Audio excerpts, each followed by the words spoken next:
আৰে ইয়াত কি শ গাৰ্লছ হোষ্টেল আছে? এজনী ছোৱালীৰ এড্ৰেছটো উলিয়াব নোৱাৰে, মিউজিক ছেক্ৰেটাৰী হৈছে।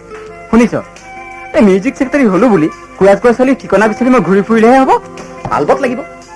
মিউজিক ছ'চিয়েল পাতিছো, তাত কোনে গালে, বজালে, নাছিলে তই সকলো জনা উচিত। কিন্তু ৰাহুল, চুপ। কিন্তু কিম্বা যদি জয়ন্ত এইবোৰ শব্দ শুনিবলৈ মোৰ এতিয়া ধৈৰ্য নাই। তেতিয়াহ'লে বাদ দে। আৰে পৰীক্ষা এই দুৱাৰত নক কৰি আছে আৰু তেওঁ দাম বঢ়াইছ? মই হাত মোহাৰি মোহাৰি তোক খাতি কৰিম বুলি ভাবিছ? এনেকুৱা বেইমানি কৰিবলৈ তই ৰুমমেট হৈছিলি? তোৰ দৰে মোৰো যদি এজনী ভনী হোষ্টেলত থাকিলে মই তোক আচলতে মোৰ প্ৰতি তহঁতৰ মই কথা এটা ক'ব পাৰোঁনে? তই এটা ইনফৰমেশ্যন দিব খুজিছোঁ। ইয়াক সত্য? আৰে বাহ, চাব্বাছ, তইহে মোৰ আচল বন্ধু। চাওঁ গৈ। আৰে ফটোখন দেখাৰ পৰা মোৰ মনৰ অৱস্থা কি হৈছে তইহে বুজিব পাৰিছ। তই চব বুজাই কলিতো। মই তই নিশ্চয় কৈছো যেন এখন গ্ৰুপ ফটো মাজৰ পৰা মই তেওঁক আৱিষ্কাৰ কৰিছো, ফটোখন লৈ বলিয়াৰ দৰে ঘূৰি ফুৰিছো। তেওঁ কি ক'লে? কোনে? এওঁ কোন? এওঁ কোন মানে? অথনিৰ পৰা মইতো কি কৈছো? সেইটো কথা মই চিৰিয়াছলি লোৱাই নাই। কি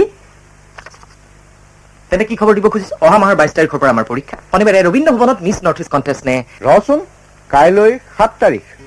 কাইলৈ? তেতিয়াহ'লে এতিয়াও মই ইয়াত কি কৰিছো? বিনয়, বিনয় প্লিজ এখন খেলা, মই ৰাখি ঘৰলৈ যাম।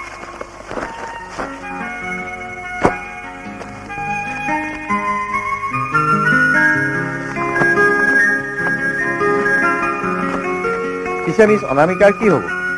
হ'ব, আৰু যি হ'ব ভালেই হ'ব। আৰু মোৰ মনে কৈছে এই কুৰাজটোকে মোক এদিন অকলে গান শুনাব। কিন্তু কাইলৈ যদি মই তাৰ ওচৰত নাথাকো